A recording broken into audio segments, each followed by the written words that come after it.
कोशिश करें। जहाँ पे पाकिस्तान जिंदाबाद कहते थे वहाँ पे पाकिस्तान से जिंदा भाग वाला नारा चलना शुरू हो गया। कॉटन टेक्सटाइल और ये वाली सारी हमारी इंडस्ट्री थी, और वो देखिए अगर वहाँ पे सबसे ज़्यादा स्लम्प आ गए तो मुझे नहीं लगता कि किसी और चीज़ में इतना ज़्यादा स्कोप होगा पाकिस्तान के लिए। और artificial intelligence, machine learning, I think we need to invest more in these sectors and bring a young generation towards the IT field. IT. The solutions कुछ नजर आते हैं? मैं इस बारे में कुछ कह नहीं सकता क्योंकि नो सोल्यूशन। आई थिंक 30,000 अभी इस बजट में शायद की है, तो मतलब 30,000 में क्या होता है? 30,000 में तो किचन नहीं चल सकता, बिजली का बिल, गैस का बिल, उसके अलावा इंटरनेट आप यूज़ कर रहे हैं, आपके पास बाइक है, गाड़ी है, उसका फ्यूल, बच्चे हैं, बच्चों के बहुत खर्चे हैं। मतलब जितने भी हमारे मुल्क का सरमाया है, जो पढ़े लिखे लोग हैं, वो मुल्क से जा रहे हैं।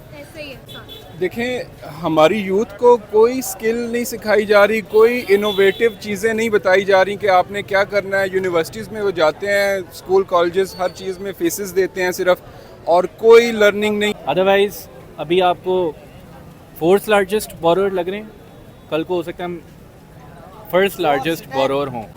हेलो व्यूअर्स, अस्सलाम वालेकुम, पाकिस्तान, नमस्ते India. This is your host Ramna Adil and you are watching my YouTube channel.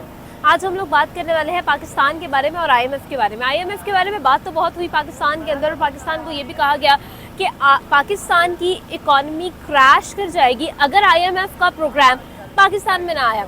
Finally Pakistan को आईएमएफ का प्रोग्राम तो मिल गया है, लेकिन इसी के साथ साथ पाकिस्तान चौथा बड़ा बोरोअर बन चुका है आईएमएफ का। इसका मतलब ये है कि सबसे ज़्यादा आईएमएफ से जिन कंट्रीज़ ने लोन लिया है, पाकिस्तान उन कंट्रीज़ की लिस्ट में चौथे नंबर पर आता है। एक ऑब्वियसली प्राउड करने वाली बात तो है नहीं। तो लोगों से जानते हैं वो इस बारे में क्या ख्याल करते हैं, उनका क्या ओपिनियन है, और आगे चलकर ये चौथे नंबर पर आना हमें किस तरह से इफेक्ट करने वाला है। चलते हैं लोगों से जानते हैं उनका ओपिनियन। अगर आप कुछ शेयर करना चाहते हैं कमेंट बॉक्स में हमें ज़रूर बताएं। आईएमएफ के बारे में आपने सुना होगा, बहुत सारी खबरें भी देखी होंगी। आईएमएफ के प्रोग्राम के लिए पाकिस्तान ने बहुत ज़्यादा स्ट्रगल की। Finally we got that program. Pakistan चौथा बड़ा बोरोवर बन चुका है आईएमएफ का। आप इसको किस तरह से देखते हैं कि पाकिस्तान बोरोवर्स की लिस्ट में चौथे नंबर पर आता है, और ये कोई अच्छी बात नहीं? हाँ, ऑब्वियसली अच्छी बात नहीं है। मैंने कुछ इंस्टा फीड्स वगैरह वो देखी हैं कि उसके ऊपर वो अल्हम्दुलिल्लाह, शुक्र अल्हम्दुलिल्लाह कर रहे हैं, जबकि हमारे लिए बहुत बड़ी एक जलालत की बात है कि हम एक किसी के आगे हाथ फैला रहे हैं और हमें कोई हाथ में डाल रहा है नवाला या पैसे, तो ये कोई फ़ख्र की बात नहीं है। ऑब्वियसली हमारे लिए बहुत बड़ी बेइज्जती की बात है, और जब तक हम इस चीज़ को उस तरह एक्सेप्ट नहीं करेंगे बेइज्जती के तौर पे, तो हम लोग उसमें ग्रो नहीं कर सकेंगे। तो that's all I want to say, आगे कुछ कहा नहीं जा सकता। It's not a good thing. ये तो सर्वाइवल के लिए इन्होंने ऑब्वियसली बोरो किया है। कोई भी नहीं चाहता कि वो कर्जे ले, हम खुद कभी नहीं चाहेंगे कि हम कर्जे लें। We should make money from within available resources, बजाय कि हम बाहर से पैसे लें और अपना मुल्क चलाएं। हमें अपने रिसोर्सेज को यूज़ करके अपना मुल्क चलाना चाहिए। तो देखें, इसका हल यही है कि आपका सबसे बड़ा डेफिसिट करंट अकाउंट का है। सो उसमें आपने अपनी एक्सपोर्ट्स पे काम करना है। एक्सपोर्ट्स ही हैं जो आपको डॉलर्स ला के देंगी, और वही डॉलर्स आपको आपके कर्ज़े पे करने में हेल्प करेंगे। सो एक्सपोर्ट ओरिएंटेड इकॉनमी होनी चाहिए। हमें दुनिया से ख़रीदने की बजाय दुनिया को बेचना चाहिए, और जब तक हम ये नहीं करेंगे हम आगे नहीं बढ़ सकते। हमें अपने आप को कम्पेटिटिव करना पड़ेगा, अपनी कॉस्ट को नीचे लाना पड़ेगा, कॉस्ट ऑफ डूइंग बिज़नेस नीचे लानी पड़ेगी, तभी हम दुनिया को बेच सकते हैं। तो इसका यही एक हल है। अदरवाइज़ अभी आपको फोर्थ लार्जेस्ट बोरोअर लग रहे हैं, कल को हो सकता है हम फर्स्ट लार्जेस्ट बोरोअर हों और हमारे पास पैसे देने को नहीं हों। तो ये ऐसे ही चलता रहेगा। अगर हमने अपना खुद कुछ नहीं किया तो ऐसे ही चलता खुद कुछ नहीं करेंगे, बाहर के पैसे पे चलते रहेंगे, वैसे ही होगा। पूरी दुनिया में चौथे नंबर पर हैं हम लोन लेने में। आप इस चीज़ को कैसे देखते हैं? क्या ये पाकिस्तान के लिए एक अच्छी खबर तो नहीं है?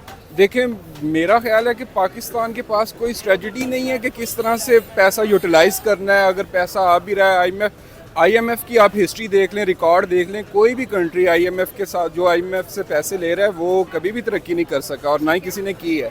तो और हमारे मुल्क का ये है, लास्ट टाइम हमें कुछ 2-3 साल पहले देखने में मिला था कि हम इधर से एक्सपोर्ट्स कर रहे थे, हमारी प्रोडक्शंस हो रही थी, हमारे लोकल चीज़ें, इवन मतलब हम जनरेशन जो यूथ हैं, हम यूथ जो हैं वो हम जिस तरह से इंग्लिश कपड़े पहन के बहुत प्राउड फील करते थे, वो भी हम शलवार कमीज़ पे आ गए। तो इससे हमारी लोकल इंडस्ट्री को बहुत फ़ायदा मिला था। हमारे ये कपास कॉटन का जो रेट है, जिस तरह से मैंने मार्केट को वो देखा है, कॉटन के रेट इंक्रीज़ हो गए थे।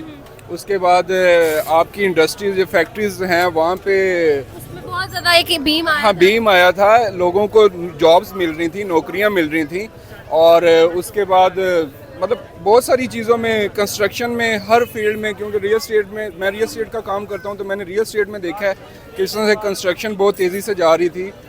हर आदमी फ़ायदा उठा रहा था कि मतलब क्योंकि उसमें 60-70 और भी फील्ड्स हैं, तो जिस तरह से हर फील्ड वालों को फ़ायदा होता है। फॉलो कर गई हूँ। अच्छा सर, आपके ख्याल में पाकिस्तान की जब हम लोग बात करते हैं तो पाकिस्तान में आम आवाम के बारे में कोई सोचता नज़र नहीं आता है। हम लोग अपने पॉलिटिशियंस की बात करें तो वो लोग भी कुछ खास 64% ऑफ द यंग पॉपुलेशन हम लोग कुछ कर ही नहीं रहे हैं, ना ही अपनी बच्चों को, अपनी यंगस्टर्स को जो है हम मौके प्रोवाइड कर रहे हैं। बच्चे भी परेशान हैं, वालिदैन भी परेशान हैं, डिग्रीज आ जाती हैं, कुछ होता नहीं है। ये सब कुछ जो है वो मेस्ड अप है। आपके ख्याल में कोई सोल्यूशन है? क्या चीज़ चल क्या रहा है पाकिस्तान? देखें, हमारी यूथ को कोई स्किल नहीं सिखाई जा रही, कोई इनोवेटिव चीज़ें नहीं बताई जा रही कि आपने क्या करना है। यूनिवर्सिटीज़ में वो जाते हैं, स्कूल कॉलेजेस, हर चीज़ में फीसेस देते हैं सिर्फ, और कोई लर्निंग नहीं है। अगर कोई, कुछ हमारे अच्छे लोग भी हैं जो पढ़ लिख के ऊपर आते हैं, लेकिन आप देखें अभी जो पिछले 6 महीने के रिकॉर्ड हैं उसमें आप देख लें कि जितने भी हमारे मुल्क का सरमाया है, जो पढ़े लिखे लोग हैं, वो मुल्क से जा रहे हैं। ऐसे ही है। तो क्योंकि यहाँ पे कोई प्लानिंग नहीं है, किसी को अपना, कोई पढ़ा लिखा लड़का है, मतलब लड़के लड़कियाँ जितने यूथ हैं, उन्हें लग रहा है कि इधर कुछ नहीं होने वाला, क्योंकि देख चुके हुए हैं एक डेड पोजीशन। हमने सुना था कि 30 साल पहले पाकिस्तान के ये हालात थे, 40 साल पहले ये हुआ था, तो ऐसे हालात थे। अभी हम खुद देख रहे हैं कि किस तरह से हालात हमें फेस करने पड़ रहे हैं। हमने देख लिया है कि वाकई ये इस तरह से भी हो सकता है। यकीन ही नहीं आता कि एक अच्छा वाला चलता हुआ मुल्क एकदम से डाउन हो जाए। कोई सर, आपसे आखिरी सवाल है, किस तरह से हम गवर्नमेंट को ये एहसास खैर गवर्नमेंट को एहसास दिलवाने वाली बात तो वैसे ही झूठ है। आपके ख्याल में जो 64% ऑफ द यंग पॉपुलेशन है पाकिस्तान की, वो किस तरह से यूटिलाइज हो सकती है जिसकी वजह से पाकिस्तान जो है वो अपने पैरों पर खड़ा हो सके? किस तरह से बेहतरी की उम्मीद की जा सकती है? सोल्यूशन क्या है? देखिए, एक सोल्यूशन तो एक्सपोर्ट्स है। So from a government stand point, government should ensure कि जो हमारा इन्वायरमेंट है दैट इज़ एक्सपोर्ट फ्रेंडली। ठीक है, यहाँ पे ज़्यादा से ज़्यादा इंडस्ट्री लगनी चाहिए जो इवेंचुअली एक्सपोर्ट करे। हमारी इंपोर्ट्स जितनी हैं उस पर रिलाई करने के बजाय we should rely more on our local products. उसके लिए हमें लोकल प्रोडक्ट्स की क्वालिटी बेहतर करनी पड़ेगी। सो उस फ्रंट पे हमें काम करने की ज़रूरत है। हमें अपने क्वालिटी स्टैंडर्ड्स बेहतर करनी पड़ेंगे। प्लस उसके अलावा आईटी का दौर है। आईटी और artificial intelligence, machine learning, I think we need to invest more in these sectors and bring a young generation towards the IT field. IT field, क्योंकि यही आपको निकालेगी। IT एक्सपोर्ट्स होंगी, IT में काम होगा, लोग बाहर अपना सर्विस देंगे, सर्विस ओरिएंटेड इकोनॉमी होगी, तो इससे ही आपको डॉलर्स आएंगे। So that's the only way out. बिल्कुल ठीक है जी, बिल्कुल ठीक है। बहुत शुक्रिया अली सर से हमने बात की, उनका ओपिनियन जाना। आगे बढ़ेंगे और लोगों से बात करेंगे हमारे साथ। सर, आपको क्या लगता है कि पाकिस्तान में बहुत सारी चीज़ें हैं जो बिल्कुल ठीक नहीं चल रही हैं? अगर हम लोग इंडस्ट्रीज़ की बात कर लें, ब्ला ब्ला ब्ला कुछ भी, तो आपके ख्याल में किस तरह से हम लोग बेहतरी की तरफ जा सकते हैं? क्योंकि एवरीथिंग इज़ गोइंग वर्स। अच्छा, बेसिकली आप देखें कि सबसे बूमिंग इंडस्ट्री हमारी कॉटन, टेक्सटाइल और ये वाली सारी हमारी इंडस्ट्री थी। और वो देखिए, अगर वहाँ पे सबसे ज़्यादा स्लम्प आ गए तो मुझे नहीं लगता कि किसी और चीज़ में इतना ज़्यादा स्कोप होगा पाकिस्तान के लिए, क्योंकि हर बंदा देखें पाकिस्तान से निकलने की कोशिश करे। जहाँ पे पाकिस्तान जिंदाबाद करते थे वहाँ पे पाकिस्तान से जिंदा भाग वाला नारा चलना शुरू हो गया। तो ये बड़ी ख़तरनाक सिचुएशन है। Obviously me being a fashion designer, मेरे पास इतना ज़्यादा उसके पास ग्रेस्प नहीं होगा इस नॉलेज के ऊपर, मगर ऑब्वियसली गलत रूट पे तो है ये, तो एक ब्लाइंड भी बंदा देख सकता है। बिल्कुल ठीक है। सर, सॉल्यूशंस कुछ नज़र आते हैं? मैं इस बारे में कुछ कह नहीं सकता क्योंकि नो सोल्यूशन। No solution. हाँ, मेरी तरफ से कोई सोल्यूशन और मैं ये कहूँगा कि देखें, अभी पाकिस्तान में जिस तरह से एवरेज सैलरीज है, आई थिंक 30,000 अभी इस बजट में शायद की है।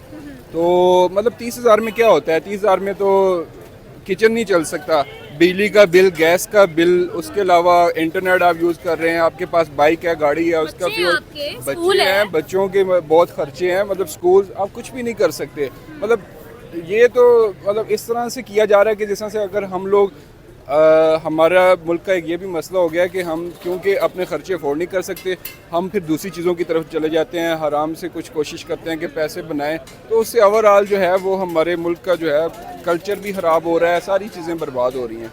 ऐसे ही है, बिल्कुल ऐसे ही है। Thank you so much Sarmad sir हमारे साथ है। इसी के साथ साथ आपसे चाहेंगे इजाज़त, आमना आदिल को दे इजाज़त। देखते रहे हमारा यूट्यूब चैनल। आपसे मिलेंगे अगले वीडियो में, तब तक के लिए अपना और अपनों का ख्याल रखिएगा।